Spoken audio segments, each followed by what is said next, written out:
असलामुअलैकुम। उम्मीद करनी है तुसी सारे खैरियत नाल होवोगे। साडी जिंदगी च दुख तकलीफां क्यों आउंदियां ने, उन्हां दी की वजह है? उन्हां दा कारण किते साडे मारे कर्म ते नहीं हैगे। ਗਿਆਨੀ ਸੰਤ ਸਿੰਘ ਮਸਕੀਨ ਆਪਣੀ ਕਥਾ ਦੇ ਵਿੱਚ ਅੱਜ ਉਹ ਕਾਰਨ ਦੱਸਣ ਦੇ ਨੇ। ਬਹੁਤ ਵਧੀਆ ਕਥਾ ਹੈ, ਸੋ ਚੱਲ ਕੇ ਕਥਾ ਸੁਣਨੇ ਆ, ਫਿਰ ਕਰਨੇ ਆ ਉਸ ਤੇ ਵਿਚਾਰ। ਵਿਗਾਸ ਦੇ ਚ ਖੇੜੇ ਦੇ ਚ ਫਰਕ ਨਹੀਂ ਪੈਂਦਾ। ਜਗਤ ਦੇ ਸਦੀਵੀ ਤੇ ਫੁੱਲ ਵੀ ਨਹੀਂ ਖਿੜਦਾ। ਜੋ ਦਿਨ ਨੂੰ ਖਿੜਿਆ ਰਾਤ ਨੂੰ ਮੁਰਝਾ ਜਾਂਦਾ, ਮੌਸਮ ਦੇ ਚ ਖਿੜਿਆ ਬੇਮੌਸਮੀ ਮੁਰਝਾ ਜਾਂਦਾ ਹੈ। ਨਾਨਕ ਭਗਤਾਂ ਸਦਾ ਵਿਗਾਸ, जो भगत है सदैवी खेड़े च है। कारण की है सुनिए, दुख पाप का नाश। उदे दुख नाश हो गए, उदे पाप नाश हो गए। दुखां दा बीज सी पाप, पाप दी वजाहत दास ने कल की थी। मेरे जिस कर्म तो किसी को भी चोट पहुंचे, बस वही पाप है। और पहुंचाई गई चोट पलट के वापस आंदी है, दिता होया दुख पलट के वापस आंदा है। रब्बी निजाम, ईश्वरी नियम। किसी को मनुख दुख दे चुके है तो इतनी गल स्पष्ट है, दुख भोगन ली तैयार भी हो जाए। ईरानी सूफी संत कह रहे हैं, यार रा खुद करदा रा इलाज नेस्त। जो तू कर चुके हैं उदा इलाज मेरे को नहीं है। इको ही इलाज है, भोगन ली तैयार हो जा। यार रा खुद करदा रा इलाज नेस्त, करदनी ख्वाहिश ओ आमदनी पेश। जो तू कर चुके हैं तेरे सामने आवेगा। दुख दे चुके हैं, तेरी झोली च दुख वापस आएगा। किसी दी पग लाई है तो तेरे सिर ते सलामत नहीं रहनी। किसी दे रस्ते दा रोड़ा बने, तेरे रस्ते च भी कंडे ही कंडे। रब्बी नियम, ईश्वरी नियम। उस भगत दे अंदर इतना विगास क्यों है, खेड़ा क्यों है, सदीवी खुशी क्यों है? उहदे पाप मिट गए ते पाप दे मिटदियां दुख मिट गए। पाप दी छाप मिट गई। हर एक दा भला मंगदा है, बुरा नहीं मंगदा। यतन करके भला करदा है, बुरा करदा नहीं। ना बुरा सोचदा है, ना बुरा करदा है। मिट गई ये धारणा अंदरों। मन विचों सारी बुराई निकल गई, तन विचों सारी बुरी कृत निकल गई। ऐसा क्यों? सुनिए, सुनिए दुख पाप का, सुनन करके। परमात्मा दा नाम सुनन करके। तर्क खड़ी होवेगी। बड़ा कीर्तन सुने है, बड़ी कथा सुनी है, बड़ी बाणी सुनी है, ना पाप मिटिया। पाप नहीं मिटिया क्योंकि दुख ही आ तो दुख पैदा हो रहा है पाप तो। दुख दा बीज पाप है और दुख फल है, सुख फल है। अगर दुख सुख फल है तो फिर जरूर इसका कोई बीज है। बिना बीज तो फल किथे? दुख सुख फल है, कर्म बीज है। एक बीज मनुख जमीन दे च बोंदा है, धरती दे च बोंदा है। धरती दा बोया होया बीज ऐसा भी हो सकता है, मैं बीजे है, खा कोई होर रहा है। दरख्त मैं लाया है, छां तले कोई होर बैठा है, उहदे फल कोई होर खा रहा है। पर जीवन दी धरती दे जो मनुख कर्म दा बीज बोंदा है, वो आप ही खाना पैंदा है। आप बीज आपे ही खा, वो दूजा नहीं खा सकता। मैं बीजे है, मेरा पुत्र वो नहीं खा सकता। मैं बीजे है, मेरा पिता वो नहीं खा सकता। यही कारण है सारी दुनिया दे च धन वधदा जा रहा है, धर्म घटदा जा रहा है। प्यो दा धन पुत्र दा धन हो सकता है, पर प्यो दा धर्म पुत्र दा धर्म नहीं हो सकता। पति दा धन पत्नी दा हो सकता है, पर पति दा जपिया होया नाम ते नाम दा रस पत्नी दा नहीं हो सकता। इस संबंध च मैं कई दफा आप नाल जिक्र किया है, इतिहासक तत्थ थोड़े सामने रखते हैं। धन गुरु रामदास जी महाराज वक़्त दे अवतारी पुरुष ने, गुरु नानक दी गद्दी दे वारस। उन्हां दा वड्डा साहिबजादा प्रिथी चंद सारी जिंदगी गुरु रामदास जी नाल झगड़दा रहा। फिर बाद दे च अपने छोटे बिराता गुरु अर्जन देव जी नाल झगड़दा रहा। भाई गुरदास जी नूं मीणा आखना पिया। मीणा होया पृथिया कर कर टेढ़क बरल चलाया। और जब बार बार झगड़ा करदा सी गुरु रामदास जी महाराज नाल, सतगुरु समझांदे सन, नहीं समझिया। गुरु रामदास जी का एक शब्द भी है, काहे पूत झगड़त हो संग बाप, जिनके जने बडीरे तुम हो, तिन स्यों झगड़त पाप। गुरु रामदास जी, ये तो पाप है तू करदा। एक वक़्त दा अवतारी पुरुष और एक उसे ही अवतार नाल अपने पिता नाल ही झगड़दा है। पिता दी दौलत, धर्म दी दौलत वसीयत दे पुत्र नूं नहीं दिती जा सकती। अगर ऐसा होंदा तो गुरगद्दी ते गुरु नानक श्री चंद नूं बिठांदे, लक्ष्मी दास नूं बिठांदे, लैणे नूं बिठाण दी लोड़ ही नहीं सी। अपनी संतान मौजूद सी ते लैणे नूं चुणन दी की लोड़ सी। गुरु अमरदास जी महाराज अपने बच्चियां नूं बिठा सकते सन नहीं। ये भी मैं अर्ज कर दें। प्रहलाद धार्मिक है, रब्बी रस नाल भिजे होया उसका हिरदा, श्वास श्वास नाम जपण वाला। और गुरु ग्रंथ साहब तो पूछो नाम किवें जपीए, तो कबीर कहंदे ने, राम जपो जी ऐसे ऐसे, ध्रुव प्रहलाद जप्यो हर जैसे। ऐ 70-80 साल दे बुढ़े रब दा नां इंज जप जिवें 5 साल दे बच्चे प्रहलाद ने जपिया, ध्रुव ने जपिया। कमाल इस बच्चे तो प्रेरणा लई है, और 5 साल दे बच्चे तो। कबीर कहते इंज जप जिवें ध्रुव ने जपिया, इस तरह जप जिवें प्रहलाद ने जपिया। प्रहलाद दी बड़ी कोशिश ये जो रब्बी रस मेरे कोल है, मेरे प्यो कोल भी होवे, तो प्यो कोल नहीं सी। प्यो हरनाकश दुष्ट, पुत्र वक़्त दा सज्जन भगत, पिता दुष्ट।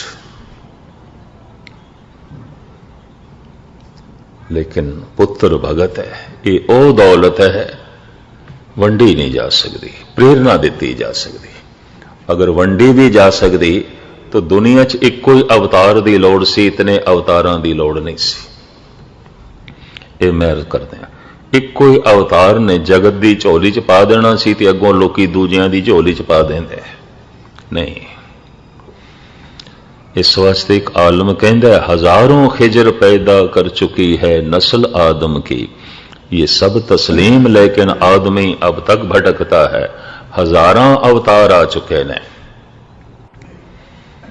लेकिन मनुख ते अज भी भटक रहा है। बंदे दे पल्ले ते अज भी धर्म कोई नहीं। आप दी ज्ञात लई अर्ज करा, वाकई जिन्हां कोल रब्बी रस है वो सैकड़ियां च एक दो नहीं, हजारां च एक दो नहीं, करोड़ां च एक दो ने। कोटन में नानक को नारायण जय जीत, कोई बहुत वड्डी गिनती नहीं है। प्रहलाद धार्मिक है, लेकिन रब्बी रस अपने प्यो नूं नहीं दे सके। और प्रहलाद इतना वड्डा भगत है, 4-4 दिन प्यो ने भुखा रखे है,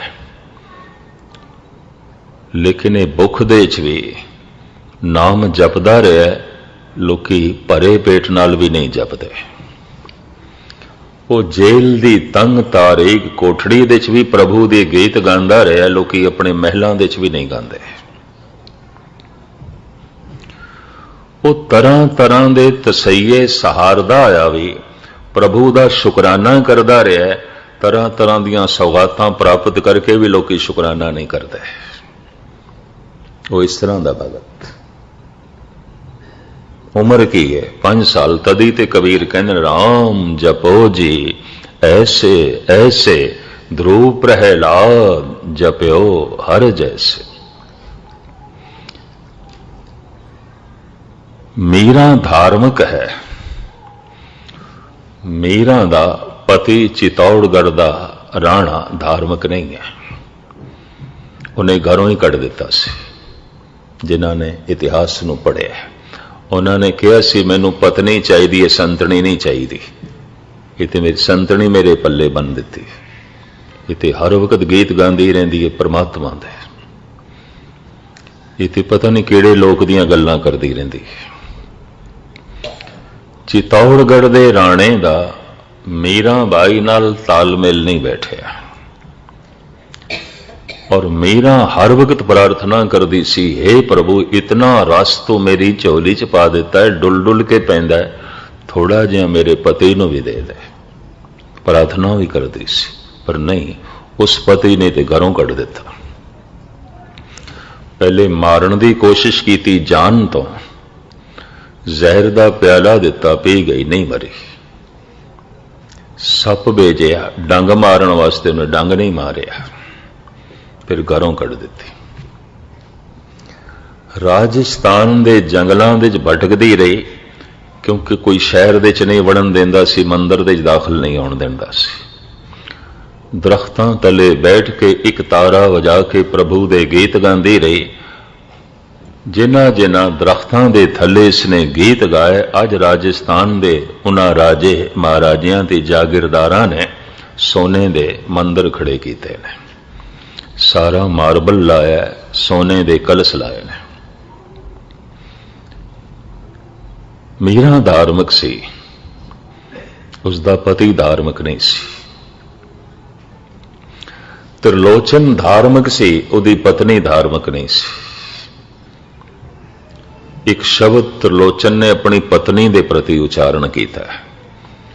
त्रिलोचन अमृत वेले उठ के परमात्मा के गुणों का उच्चारण करता है, पर यह भी अमृत वेले नाल उठ के गालां ही कढ़दी है रब नूं। एक परमात्मा की सिफत सलाह करता है, एक परमात्मा की निंदा करती है। शब्द है नारायण निंदस काय भूली गवारी, त्रिलोचन जी का। ऐ गवार, ऐ ना समझ, ए की कर दी है अमृत वेले। सिफतो सलाह का वकत निंदा कर दी है। नारायण निंदस काय भूली गवारी, दुखरत सुकरत थारो कर्मरी। दुखी बहुत सी, तन करके एक रोगी सी ते अधकड़ उम्र हो गई सी, औलाद भी नहीं सी, बच्चा भी नहीं सी। तो कहती सी इस नारायण ने की दिता है सानू, इहदे गीत गाइए। रोग दिता है, रोगी तन दिता है ते बे औलाद, औलाद कोई नहीं। की लोड़ है इसकी सिफतो सलाह करने की? त्रिलोचन समझाते ने दुखरत सुकरत थारो कर्मरी, दुख सुख ते तेरे कर्मां दा फल है। दुख सुख ते फल है, ते जे फल है तो उसका बीज है, उसका बीज है तेरे कर्म। ते पहले ही तू दुख भोग रही है ते फिर वो बीज बो रही है जिस तो होर दुख पैदा होगा, और दुख पैदा होगा। समझाते ने त्रिलोचन अपनी पत्नी ने सारा शब्द अपनी पत्नी के प्रति उच्चारण किया, लेकिन पत्नी भी आखिर त्रिलोचन दी सी। कहन लगी जिसकी बंदगी करन नाल, जिसदे गुण गायन करन नाल कीते कर्म मिट ही नहीं सकते, तो फिर गुण गायन करन दा मतलब की है? सिफतो सलाह कर्म दा मतलब की है? बड़ियां दलीलां दित्तियां त्रिलोचन ने। कीता कर्म नहीं मिटता, कृत कर्म नहीं मिटता। और फिर इस शब्द दी अखीरलियां पंक्तियां, चूंकि इस वक्त प्रकरण नहीं है मेरा। पूर्वलो कृत कर्म न मिटेरी घर गहन नहीं मिटदा। पूर्वलो कृत कर्म न मिटेरी घर गहन, तांचे मो जाफी अले राम चे नामंगे। इस वास्ते मैं प्रभु दा नाम जपदा। कर्म ते मिटना ही नहीं। पर त्रिलोचन दी पत्नी आखिर त्रिलोचन दी, ते जे मिटना ही नहीं ते राम जपण दा मतलब, मिटना ही नहीं ते प्रभु दी बंदगी दा मतलब है। प्रभु दी बंदगी मनुख दी सुरत नूं, मनुख दे ध्यान नूं इतना उच्चा कर देंदी है, दुख सुख उसदे पैरां दे थल्लों लंघ जांदे। नहीं ते अक्सर मनुखां नूं किधरे सुख हिला के रख देंदे, किधरे दुख हिला के रख देंदे। कोई सुख करके अयाश ते बदमाश हंकारी हो गया है, कोई दुख करके बेचैन ते बेहाल हो गया है। रस्ते दा रोड़ा बन गया किधरे सुख, रस्ते दा रोड़ा बन गया किधरे दुख। कोई दुखां दे रोड़े नूं नहीं हटा सकिया, कोई सुखां दे रोड़े नूं नहीं, रुक गए ने। पर ओ मनुख कसवटी ते पूरा उतर गया, रोड़ियां दे उपरों लंघ आया है। रोड़े ते कोई गल नहीं, असी रुकना नहीं है। दुख ते कोई गल नहीं, न सुख ने हिलाया न दुख ने हिलाया। धन गुरु तेग बहादुर साहब जी महाराज दे बोल, जो नर दुख में दुख नहीं माने। दुख ते आया है, पर हुण दुख मन नूं नहीं छूंदा। अगर तन नूं छू भी गया तो ठीक है। हुण उस दुख दे प्रति मन विच शोक नहीं पैदा होंदा, चिंता नहीं पैदा होंदी, दुख नहीं पैदा होंदा, संताप नहीं पैदा होंदा। कोई बारों औकड़ आ गई है, कोई गल नहीं। कोई तन विच रोग पैदा हो गया, कोई गल नहीं। जो नर दुख में दुख नहीं माने, सुख सने और भय नहीं जाके। ते सुख नाल कोई इतनी हुण पकड़ भी नहीं रहेगी, कोई बहुती पकड़ भी नहीं रहेगी। नहीं तो अक्सर मनुख की जिंदगी इंज बतीत होती है, दुख सुख करत जन्म फुन मोआ। दुख दे च रोंदा रहा, सुख दे च हसदा रहा, आखिर मर गया। यही मनुख की जिंदगी होर की है। मैनू एक छोटी जी गाथा याद आई है। ईरान के शहनशाह ने किधरे फिरदौसी नूं कहा, मैं सारे संसार दियां इतिहासक घटनावां नूं जानना चाहना। सारे संसार, हर मुल्क, हर कौम विच जो इतिहासक वाक़े होए ने, जो काबिले दीद होवन, काबिले शुनीद होवन, वो मैं जानना चाहना। तू संसार दियां सारियां ये महान घटनावां लिखती रूप विच मेरे सामने लिया। फिरदौसी शायर से और आपकी ज्ञात लई अर्ज करा, धन गुरु गोबिंद सिंह जी महाराज भी फिरदौसी नूं सन्मान देंदे ने। जफरनामा लिखिया है औरंगजेब नूं, जित दी जो चिट्ठी लिखी है, जफरनामे का मतलब जित दियां चिट्ठियां। उहदे च धन गुरु गोबिंद सिंह जी महाराज कहते ने, चे खुश गुफ्त फिरदौसीए खुशतर जवां के जूदी बवद कारे आहिर मना। औरंगजेब चल तो मेरी गल नहीं मननी सी ते ना सही, किसे होर संत महापुरुष की गल नहीं मननी सी ते ना सही। कम से कम तेरा दीनी भिरा इस्लाम नूं मनण वाला फिरदौसी ओदी गल ही मन लैंदा। कितना सोहना उसने लिखिया है धन गुरु गोबिंद सिंह जी महाराज। चे खुश गुफ्त फिरदौसीए खुशतर जवां, कितना उसने चंगा लिखिया है, कितने चंगे बोल उसने बोले ने, कितना महान दर्श दिता है उसने जगत नूं कि जूदी बवद कार आहिर मना, जल्दबाजी करना शैताना का काम आउंदा है। जल्दबाजी दे ध्यान गहरा नहीं जाता। तू इतना जल्दबाज मनुख है, उसी जल्दबाजी तू अपने प्यो नूं जेल च पाया, उसी जल्दबाजी तू अपने तिन्ने बिरा कतल कीते, उसे जल्दबाजी दे च आके तू अपनी वड्डी बहन जहां आरा नूं गुत्तों धरो के जेल दे च पाया। वो दारे दा पक्ष लैंदी सी, प्यो दा पक्ष लैंदी सी, औरंगजेब दी मुखालफत करदी सी। और मूंह दे उत्ते औरंगजेब नूं उदों गालां कढण लग पई जदों पता चलिया कि औरंगजेब ने दारे नूं भी कतल कर दिता है। दारा फकीर तबीयत बंदा सी, दानी सुभाਅ दा भी सी ते ज्ञानी भी सी, शायर तबीयत भी सी, उसनूं भी कतल कर दिता।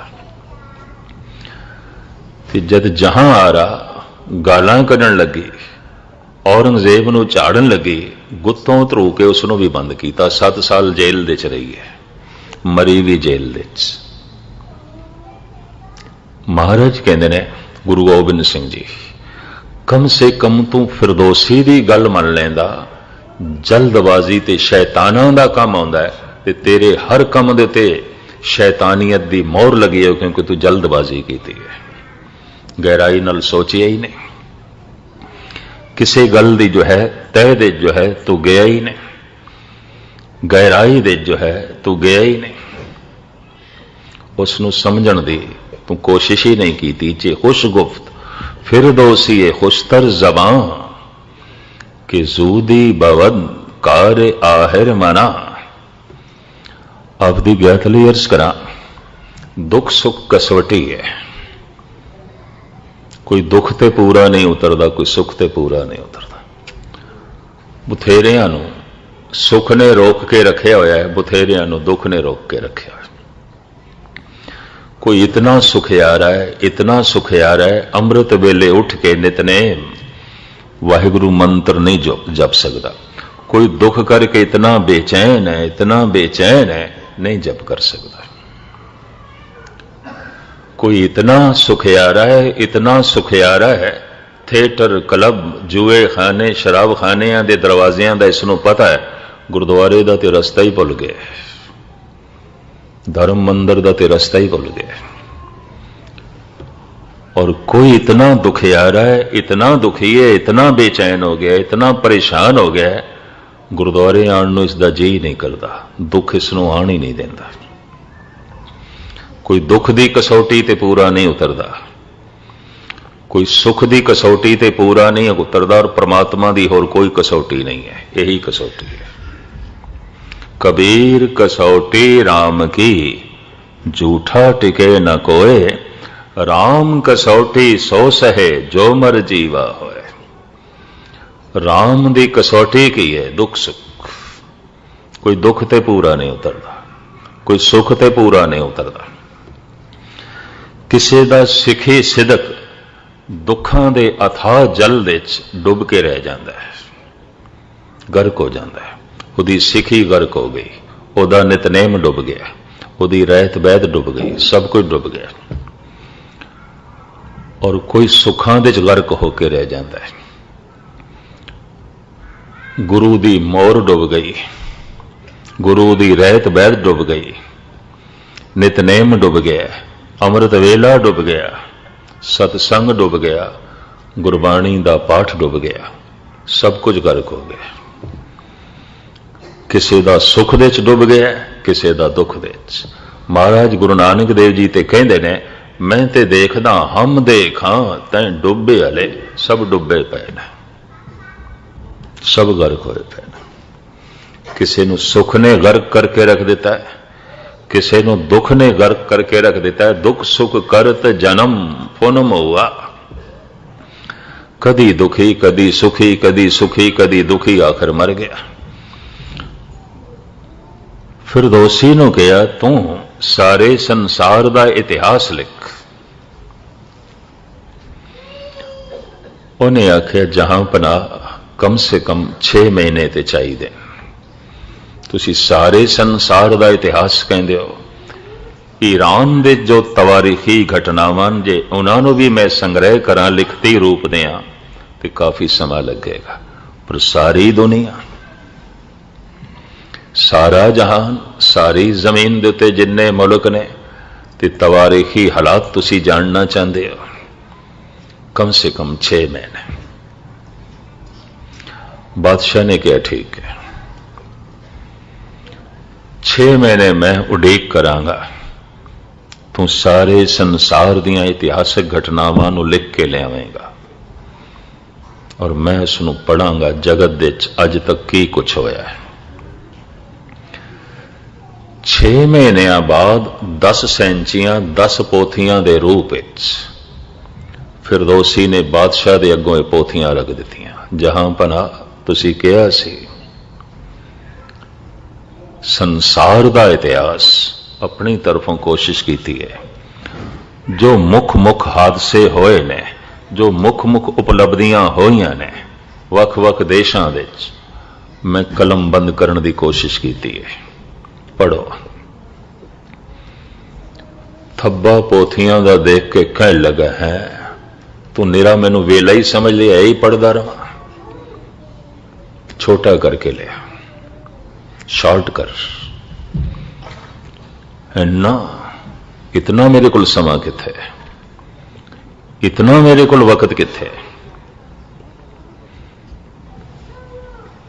तू इसका छोटा रूप बना। इतिहास कहता है विचारे नू 4 महीने फिर लगे 10 पोथियां नू 4 पोथियां की शक्ल देने दे। वड्डे वड्डे हादसात उसने रहन दिते, वड्डे वड्डे उपलब्धियां जो वख वख देशां च होईयां वो ते रहन दित्तियां, बाकी कट दित्तियां। 4 सैंचियां जद अगों रखियां, बादशाह कहने लगा अजे भी ज्यादा है, मेरे को वक्त नहीं है, मैं बहुत मसरूफ। शायर अपनी तबीयत नाल लिखदा रहा है, शहनशाह दी अपनी तबीयत, इसनू छोटा कर।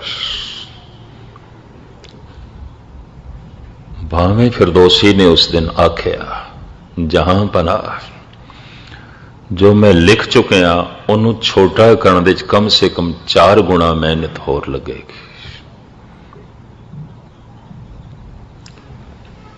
दुध नूं लस्सी बनांदियां देर नहीं लगती, पानी पाई जाओ।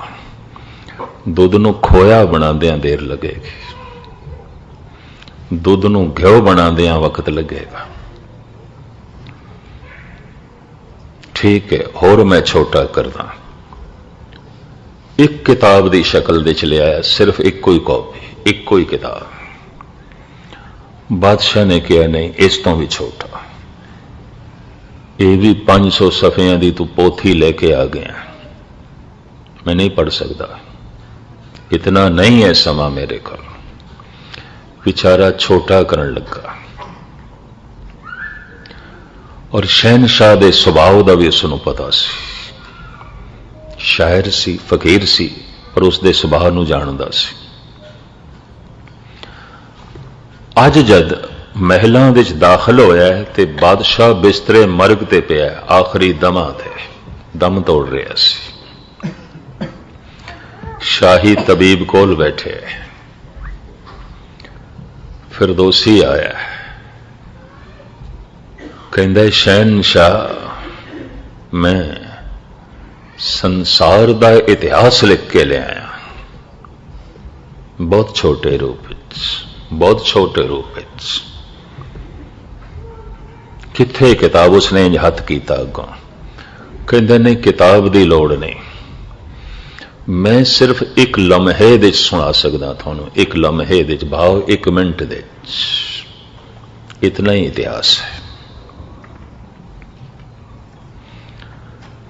तो ये बादशाह कहंदा मेरा आखिरी दम टुट जाए, सुना दे, छेती सुना, की इतिहास है। शहनशाह इतिहास यही है, मनुख जमदे ने, कदी दुखी आउंदे ने, कदी सुखी आउंदे ने, अखीर दे इस तरह दम तोड़ जाते हैं जिवें तू तोड़ रहे, बस यही इतिहास है और कुछ भी नहीं, कुछ भी नहीं। दुख सुख करत जन्म फनम हुआ, चरण शरण गुर आश्रम देया। महाराज कहते कदी दुख कदी सुख ते मर गए। कदी दुख ने इतना बेहाल कर दिता, जबान ते वाहिगुरु नहीं आया। कदी सुख ने इतना सुखियारा कर दिता, आलसी कर दिता, अमृत वेला खो गया, नितनेम खो गया, जब तब खो गया, अखीर नु मर गए। दुख सुख करत जन्म फन मुआ, हर मनुख दी यही दास्तान है। इस कथा तो इलावा होर की कथा है? कोई दुख करके रुके आया है, कोई सुख करके रुके आया है। धन गुरु नानक देव जी महाराज कहते अगर कोई परमात्मा का नाम सुने, सुख उसनों डोबेगा नहीं, रोड़ा नहीं बनेगा। जनक लई रोड़ा नहीं बनया, महाराजा रणजीत सिंह लई रोड़ा नहीं बनया। राज में राज, जोग में जोगी, ते जो बारों राजा सी ते अंदरों जुड़े होया जोगी सी। भाई गुरदास जैसी आत्मा नूं भी कहना पिया, भगत वड्डा राजा जनक है, गुरुमुख माया विच उदासी। ਗਿਆਨੀ ਸੰਤ ਸਿੰਘ ਮਸਕੀਨ ਜੀ ਨੇ ਬੜੇ ਹੀ ਵਧੀਆ ਅੰਦਾਜ਼ ਦੇ ਨਾਲ, ਬੜੀ ਖੂਬਸੂਰਤੀ ਦੇ ਨਾਲ ਅੱਜ ਦੀ ਕਥਾ ਜਿਹੜੀ ਬਿਆਨ ਕੀਤੀ ਹੈ ਕਿ ਸਾਡੀ ਜ਼ਿੰਦਗੀ 'ਚ ਦੁੱਖ ਤਕਲੀਫਾਂ ਕਾਹਤੋਂ ਆਉਂਦੀਆਂ। ਅਸੀਂ ਕਦੀ ਉਹਨਾਂ 'ਤੇ ਗੌਰ ਹੀ ਨਹੀਂ ਕੀਤੀ, ਬਲਕਿ ਅਸੀਂ ਗਿਲੇ ਸ਼ਿਕਵੇ ਕਰਨੇ ਸ਼ੁਰੂ ਕਰ ਦਿੰਦੇ ਹੈਗੇ ਆ ਰੱਬ ਦੇ ਨਾਲ ਕਿ ਇਹ ਜਿਹੜੀਆਂ ਮੈਂ ਦੁੱਖ ਤਕਲੀਫਾਂ ਸਾਡੇ ਹਿੱਸੇ 'ਚ ਕਿਉਂ। ਉਹਨਾਂ ਦੀ ਇੱਕ ਕਥਾ ਮੈਂ ਸੁਣੀ ਸੀ ਜਿਸ 'ਚ ਉਹਨਾਂ ਨੇ ਕਿਹਾ ਸੀਗਾ ਕਿ ਜਿਹੜਾ ਸਵਾਲ ਹੈ ਨਾ ਹਮੇਸ਼ਾ ਦੁੱਖ 'ਚ ਪੈਦਾ ਹੁੰਦਾ ਹੈ, ਸੁੱਖ 'ਚ ਕਦੀ ਸਵਾਲ ਨਹੀਂ ਪੈਦਾ ਹੋਇਆ। ਕਦੀ ਕਿਸੇ ਨੇ ਸੁੱਖ 'ਚ ਨਹੀਂ ਕਿਹਾ ਕਿ ਇਹ ਸੁੱਖ ਮੇਰੇ ਵਾਸਤੇ ਹੀ ਕਿਉਂ, ਇਹ ਕਿਸੇ ਹੋਰ ਨੂੰ ਮਿਲਣਾ ਚਾਹੀਦਾ ਹੈ, ਜਾਂ ਮੇਰੇ ਵਾਸਤੇ ਇੰਨੀਆਂ ਆਸਾਇਸ਼ਾਂ ਕਿਉਂ, ਮੇਰੇ ਲਈ ਇੰਨੀਆਂ ਸਹੂਲਤਾਂ ਕਿਉਂ, ਜਾਂ ਮੇਰੇ ਹਿੱਸੇ 'ਚ ਇੰਨਾ ਸੁੱਖ ਕਿਉਂ। ਲੇਕਿਨ ਜਦੋਂ ਦੁੱਖ ਹੁੰਦਾ ਹੈ ਨਾ ਤੇ ਦੁੱਖ 'ਚ ਹਮੇਸ਼ਾ ਪ੍ਰਸ਼ਨ ਪੈਦਾ ਹੁੰਦਾ ਹੈ ਕਿ ਮੇਰੇ ਹਿੱਸੇ 'ਚ ਕਿਉਂ। ਮੈਂ ਤਾਂ ਪੂਰੀ ਇਮਾਨਦਾਰੀ ਦੇ ਨਾਲ ਕੀਤਾ ਸੀਗਾ, ਮੈਂ ਆਪਣਾ ਪੂਰੇ ਜਿਹੜੀ ਕੋਸ਼ਿਸ਼ ਕੀਤੀ ਸੀ, ਫਿਰ ਮੈਨੂੰ ਕਿਉਂ ਨਹੀਂ ਸਫਲਤਾ ਮਿਲੀ, ਫਿਰ ਮੇਰੇ ਨਾਲ ਇੰਜ ਕਿਉਂ ਹੋਇਆ। ਚਿੰਤਾ ਇੱਕ ਲੱਗ ਜਾਂਦੀ ਹੈਗੀ ਹੈ, ਪਰੇਸ਼ਾਨੀ ਲੱਗ ਜਾਂਦੀ ਹੈਗੀ ਹੈ ਕਿ ਹੁਣ ਕੀ ਬਣੇਗਾ, ਕਿਸ ਤਰ੍ਹਾਂ ਇਸ ਚੀਜ਼ ਨੂੰ ਅਸੀਂ ਖ਼ਤਮ ਕਰਾਂਗੇ। ਇਸੇ ਤਰ੍ਹਾਂ ਜਦੋਂ ਇਨਸਾਨ ਦੁੱਖ ਤਕਲੀਫ ਹੁੰਦੀ ਹੈ ਤੇ ਫਿਰ ਉਹ ਸਵਾਲ ਸ਼ੁਰੂ ਕਰਦਾ ਹੈ, ਲੇਕਿਨ ਕਦੀ ਕੀ ਗੌਰ ਕੀਤੀ ਹੈ ਕਿ ਦੁੱਖ ਤਕਲੀਫਾਂ ਆਉਂਦੀਆਂ ਕਿਉਂ ਹੈ। ਉਹਨਾਂ ਦੀ ਵਜ੍ਹਾ ਕਿਤੇ ਨਾ ਕਿਤੇ ਸਾਡੇ ਮਾੜੇ ਕਰਮ ਹੁੰਦੇ ਆ, ਜਿਹੜੇ ਇਸ ਦੁੱਖ ਤਕਲੀਫਾਂ ਦੀ ਸ਼ਕਲ ਦੇ ਵਿੱਚ ਸਾਨੂੰ ਆਪਣੀ ਜ਼ਿੰਦਗੀ 'ਚ ਝੇਲਣੇ ਪੈਂਦੇ ਹੈਗੇ ਆ। ਕਿਉਂਕਿ ਅਸੀਂ ਅਗਰ ਕਿਸੇ ਨਾਲ ਚੰਗਾ ਸਲੂਕ ਕਰਾਂਗੇ ਤਾਂ ਸਾਨੂੰ ਚੰਗਾ ਹੀ ਰਵੱਈਆ ਮਿਲੇਗਾ, ਤੇ ਜੇ ਮਾੜੇ ਕਰਾਂਗੇ ਨਾ ਤਾਂ ਕਿਤੇ ਨਾ ਕਿਤੇ ਸਾਨੂੰ ਜ਼ਿੰਦਗੀ 'ਚ ਉਹਨਾਂ ਦਾ ਸਿਲਾ ਜ਼ਰੂਰ ਮਿਲ ਜਾਏਗਾ। ਕਿਉਂਕਿ ਜੋ ਅਸੀਂ ਬੀਜਣਾ ਉਹੀ ਵੱਢਣਾ ਹੈਗਾ। ਜਿਹੜੇ ਕਰਮ ਹੈ ਨਾ, ਇਹ ਬੀਜ ਹੈ, ਉਹ ਬੀਜ ਹੈ ਜਿਹੜੇ ਅਸੀਂ ਆਪ ਬੀਜੀ ਦੇ, ਤੇ ਜਿਸ ਤਰ੍ਹਾਂ ਦੇ ਬੀਜ ਲਵਾਂਗੇ ਉਸ ਤਰ੍ਹਾਂ ਦੇ ਸਾਨੂੰ ਉਹਨਾਂ ਦੇ ਫਲ ਮਿਲ ਜਾਣਗੇ। ਜਿਹੜਾ ਧਰਤੀ 'ਤੇ ਪੌਦਾ ਲਾਈਦਾ ਹੈ ਨਾ, ਇਨਸਾਨ ਲਾਉਂਦਾ ਹੈ, ਉਹਦਾ ਫਲ ਤਾਂ ਕੋਈ ਵੀ ਖਾ ਸਕਦਾ ਹੈ। ਜ਼ਰੂਰੀ ਨਹੀਂ ਕਿ ਅਗਰ ਮੈਂ ਪੌਦਾ ਲਾਇਆ ਤਾਂ ਉਹਦਾ ਫਲ ਮੈਂ ਹੀ ਖਾਣਾ ਹੈ, ਬਲਕਿ ਰਾਈ ਮੁਸਾਫਰ ਵੀ ਖਾ ਸਕਦੇ ਆ, ਚਰਿੰਦ ਪਰਿੰਦ ਵੀ ਖਾਣਗੇ, ਹੋਰ ਵੀ ਜਿਹੜੇ ਲੋਕ ਹੈ ਉਹ ਖਾਣਗੇ। ਲੇਕਿਨ ਜਿਹੜਾ ਕਰਮਾਂ ਦਾ ਫਲ ਹੈ ਨਾ, ਉਹ ਜਿਹਨੇ ਖੱਟਿਆ ਹੈ ਨਾ ਉਹਨੂੰ ਹੀ ਮਿਲਣਾ ਹੈ, ਜਿਹਨੇ ਕੀਤੇ ਆ ਉਹਨੂੰ ਹੀ ਮਿਲਣਾ ਹੈ, ਹੋਰ ਕਿਸੇ ਨੂੰ ਨਹੀਂ ਮਿਲਣਾ ਹੈਗਾ। ਕਰਮਾਂ ਦਾ ਬੀਜ ਐਸਾ ਹੈ ਜਿਹੜਾ ਅਸੀਂ ਆਪ ਬੀਜਾਂਗੇ ਤੇ ਸਾਨੂੰ ਆਪ ਹੀ ਵੱਢਣਾ ਪਏਗਾ।